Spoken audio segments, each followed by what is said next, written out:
करेंगे magnetic and the magnetic fields. ठीक है, तो सबसे पहली बात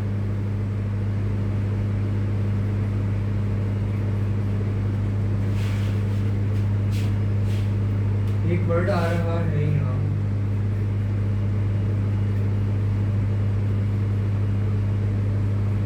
मैग्नेटिक फील्ड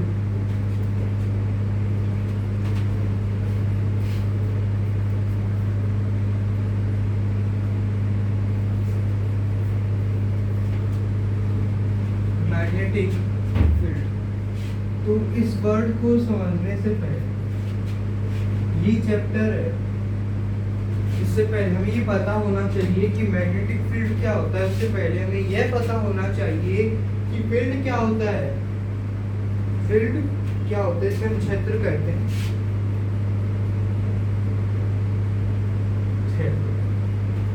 फील्ड जिसे हम क्षेत्र कहते हैं, क्या होता है?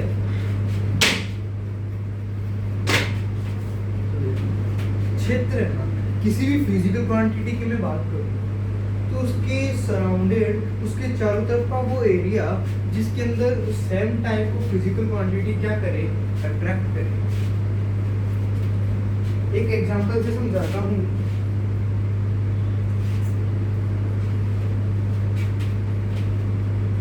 सपोज दैट ये दो चुंबक है,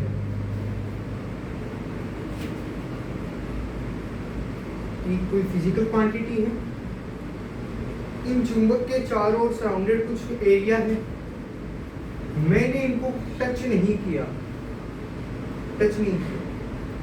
मैं इनके, मान लो इसका ये भी नॉर्थ पोल है, ये भी नॉर्थ पोल है। इतना तो हमें सबको पता है कि जो मैग्नेट होता है, चुंबक होता है, उसके सेम पोल करते हैं repel and the opposite poles करते हैं अट्रैक्ट। लिख लेते हैं नॉर्थ साउथ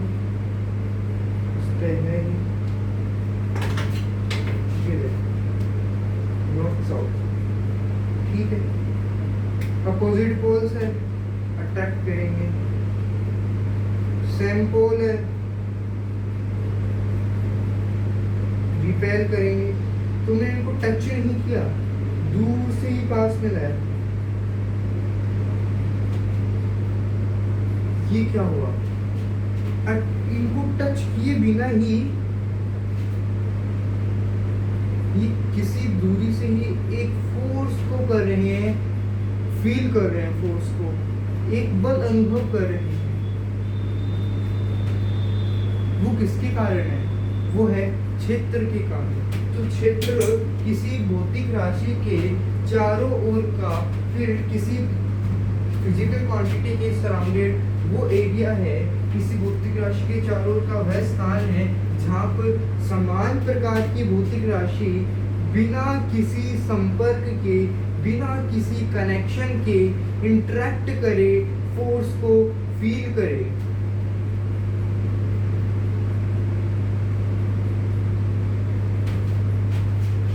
जैसे हमने मैग्नेट वाला एग्जांपल लिया, ये बिना किसी फिजिकल अटैचमेंट के फोर्स को क्या कर रहे थे, फील कर रहे थे, अनुभव कर रहे थे।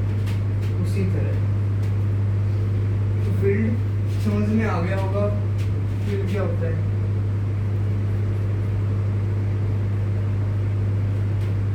तो ये फील्ड है ना, ये किसी के कारण होता है।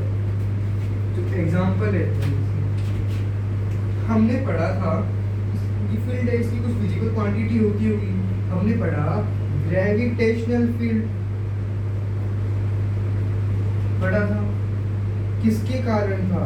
एक मास बॉडी दूसरी मास बॉडी के ऊपर ग्रेविटेशन फोर्स लगा रही थी। इसके पास अपना कुछ फील्ड था, इसके फील्ड के अंदर जो भी मास बॉडी थी वो उसके ऊपर ग्रेविटेशन फोर्स लगा रही थी। यानी ये जो इसका जो ये ग्रेविटेशनल फील्ड है, ये किसके कारण है? किसी मास बॉडी के कारण है। तो इस ग्रेविटेशन फील्ड की फिजिकल क्वांटिटी क्या हो गई? मास। उसी तरह मैं बात करूं, हमने दो चार्ज पार्टिकल इलेक्ट्रॉन लिए, इसका कुछ इलेक्ट्रिक फील्ड होगा, इसका कुछ इलेक्ट्रिक फील्ड होगा, ये आपस में इंटरेक्ट कर रहे होंगे क्योंकि ये एक सेम टाइप ऑफ फील्ड है। याद रखना, जब भी कोई दो physical quantity same type of field की होगी और वो आपस में इंटरेक्ट करेगी, इंटरेक्ट करने के लिए बिना किसी फिजिकल कनेक्शन के क्वांटिटीज का इंटरेक्ट करना तभी पॉसिबल है जब उनके पास same type of field present हो। ये इलेक्ट्रॉनिक फील्ड है। इसकी मैं बात करूं फिजिकल क्वांटिटी क्या है, तो इसकी फिजिकल क्वांटिटी है चार्ज। उसी तरह मैग्नेटिक फील्ड की भी तो कुछ फिजिकल क्वांटिटी होती होगी, समझना। हमने ग्रेविटेशन फील्ड की बात की, इसकी अपनी कोई फिजिकल क्वांटिटी है, मास। इलेक्ट्रॉनिक फील्ड की, इलेक्ट्रिक फील्ड की हमने बात की, उसकी फिजिकल क्वांटिटी चार्ज पार्टिकल है। उसी तरह मैग्नेटिक फील्ड की भी एक फिजिकल क्वांटिटी होती है, वो होती है पोलर स्ट्रेंथ, ध्रुव सामर्थ्य। पोलर स्ट्रेंथ, ध्रुव सामर्थ्य, जिसे हम स्मॉल m से करते हैं डिनोट। तो ध्रुव सामर्थ्य या पोलर स्ट्रेंथ वो फिजिकल क्वांटिटी है जिसके कारण एक मैग्नेट अपने चारों ओर मैग्नेटिक फील्ड शो करती है, मैग्नेटिक फील्ड रखती है। वो फिजिकल क्वांटिटी कौन है? पोलर स्ट्रेंथ है, जिसे हम स्मॉल m से डिनोट कर रहे हैं। और जो ये ध्रुव सामर्थ्य है, ये डिपेंड करता है only for cross sectional area पर। ये डायरेक्टली प्रोपोर्शनल होता है क्रॉस सेक्शनल एरिया की।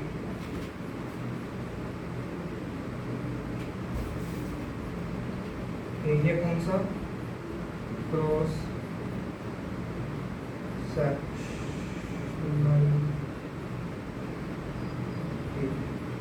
ये क्या है? क्रॉस सेक्शनल एरिया है और n क्या है? ध्रुव सामर्थ्य। डायरेक्टली प्रोपोर्शनल किसके होता है? एरिया के। यानी हम कुछ भी चेंज कर दें, जब तक उसका क्रॉस सेक्शनल एरिया हम बदलेंगे नहीं, उसका पोलर स्ट्रेंथ, उसकी पोलर स्ट्रेंथ, उसका ध्रुव सामर्थ्य भी चेंज नहीं होगा। करो नोट।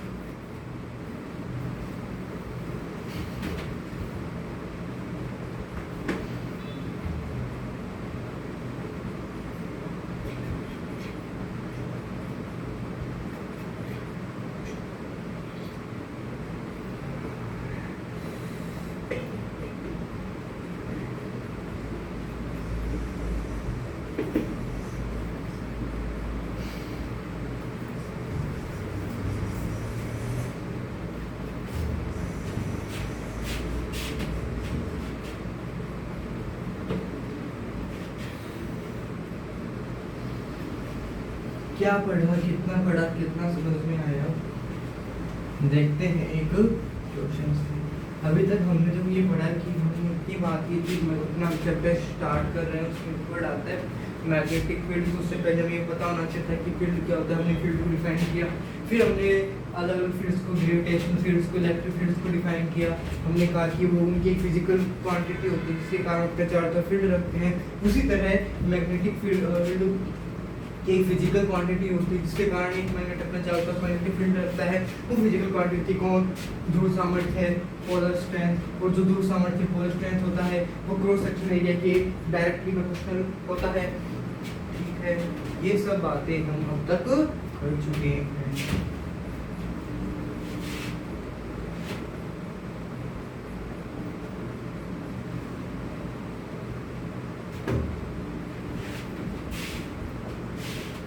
एक बात और सुनना क्वेश्चन से पहले,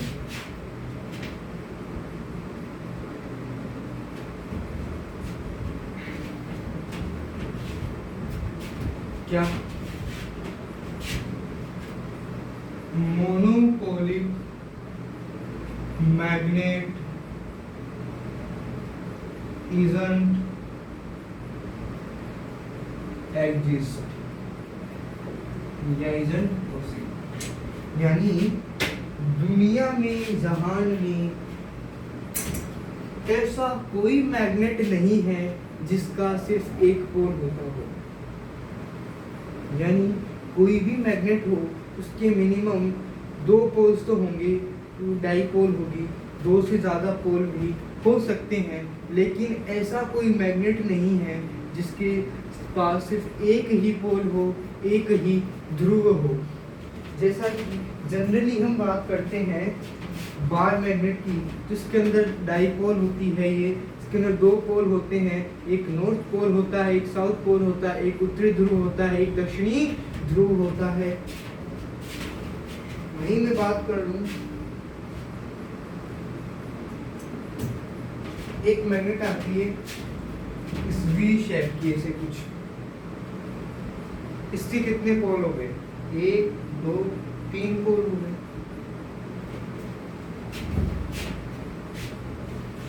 ये वाली मैग्नेट, इसके तो अनंत पोल है, तो एक पोल तो नहीं है ना, एक से तो ज्यादा ही है। यानी आप जो भी शेप सोच सकते हो मैग्नेट की, वो शेप सोच लो, लेकिन वो मोनोपोलिक नहीं होगी। उसके पोल या तो दो होंगे या दो से ज्यादा होंगे। ऐसी कोई भी मैग्नेट पॉसिबल नहीं जिसका एक पोल होता हो।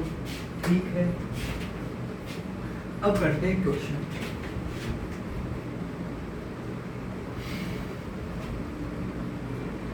मैंने ये मैग्नेट ली पहले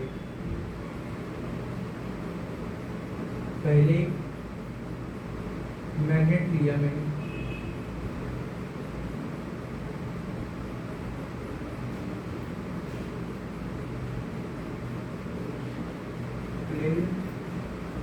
इसका नॉर्थ पोल। अच्छा, इससे पहले एक बात सुनेगा, जैसे हमारे पास ये एक मैग्नेट है, इस पे ये नॉर्थ और ये साउथ, अगर मैं इसको यहाँ से कट कर दूं, मैग्नेट की प्रॉपर्टी है, इसको मैंने कट कर दिया तो आप कहोगे कि अब तो इसके पास एक पोल हो गया। इसको कट करने के बाद उसके दो मैग्नेट बन जाएंगे ना। इसके पास नॉर्थ पोल था, इधर साउथ पोल आ जाएगा, इधर नॉर्थ पोल आ जाएगा। फर्दर इसको कट करोगे, इधर नॉर्थ, इधर south, north south, north south, north south, फिर से डाइपोल हो जाएगी। आपने देखा होगा कई बार हम बचपन में करते थे, एक मैग्नेट होता है, उसके टुकड़े हो जाते थे, फिर भी एक तरफ से वो अट्रैक्ट कर रहा होता था, एक तरफ से रिपेल कर रहा होता था। इसका मतलब वो मोनोपोलिक तो था नहीं, फिर से वो डाइपोल बन जाता है। जितने टुकड़े करोगे उतनी बार वो डाइपोल होता जाएगा। ठीक है,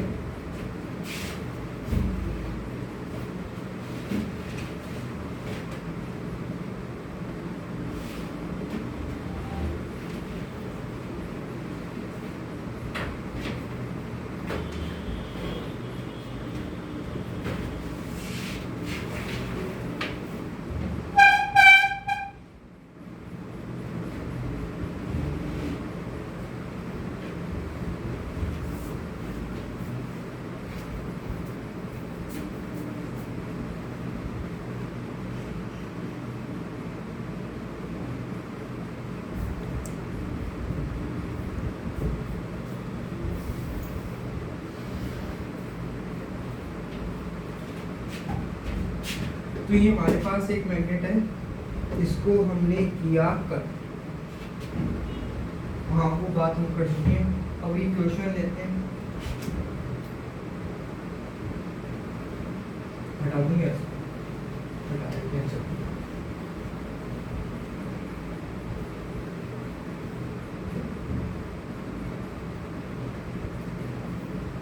हमने लिया है एक मैग्नेट जिसका ध्रुव सामर्थ्य पोलर स्ट्रेंथ है m।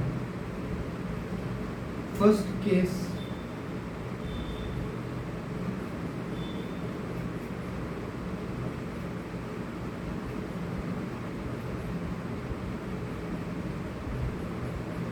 हमने इसको कट किया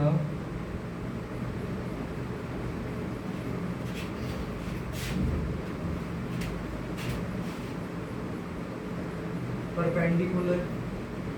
सेकेंड हमने इसको कट किया अलोंग दी सेंट्रल एक्सिस। तो बताओ इसके बाद में after calculate polar strength after cutting. Cut करने के बाद में इस चुंबक को काटने के बाद में इसका पोलर स्ट्रेंथ दोनों केस के अंदर क्या होगा जरा बताओ। लगाओ जरा दिमाग। हमने क्या कहा ध्रुव सामर्थ्य पोलर स्ट्रेंथ डिपेंड करता है किसके ऊपर,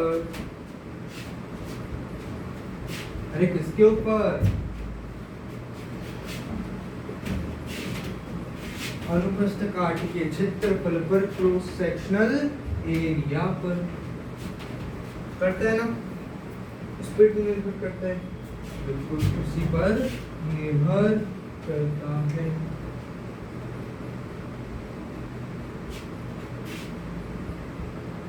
तो देखो मैं बताता हूँ।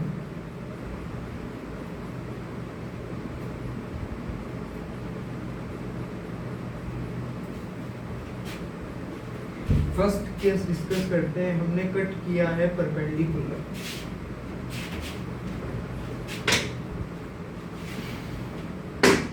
मैग्नेट उठाया मैंने, ये सामने रख दिया। फर्स्ट केस क्या कर रहे हैं, इस मैग्नेट के यूं परपेंडिकुलर हम कट कर रहे हैं। कैसे, ऐसे कट किया, कट, दो टुकड़े हो जाएंगे इस तरह, ठीक है। एक टुकड़ा इधर, एक टुकड़ा इधर।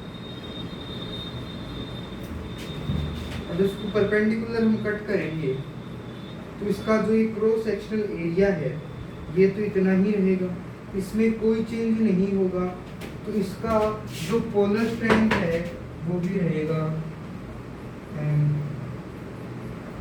वही जब हमने इसको इस तरह परपेंडिकुलर कट किया, इस तरह परपेंडिकुलर कट किया, तो इसका जो क्रॉस सेक्शनल एरिया है वो तो इतना ही रहा।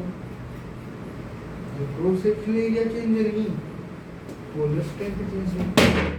तुम कहोगे इसकी लेंथ तो चेंज हो गई ना। अरे भले ही हो जाओ लेंथ चेंज, पोलर स्ट्रेंथ तो डिपेंड कर रहा था क्रॉस सेक्शनल एरिया पर। अब बात आती है, यहाँ से क्वेश्चन आता है, डाउट आता है, हमें क्या पता कि polar strength cross sectional area पर ही डिपेंड करेगा। बात तो सही है, हम कैसे मान लें कि polar strength cross sectional area पर ही डिपेंड करेगा। तो सुनो, साइंटिस्ट ने किए क्या, एक्सपेरिमेंट। पोलर स्ट्रेंथ क्या थी पहले तुम मुझे ये बताओ। पोलर स्ट्रेंथ वो फिजिकल क्वांटिटी थी।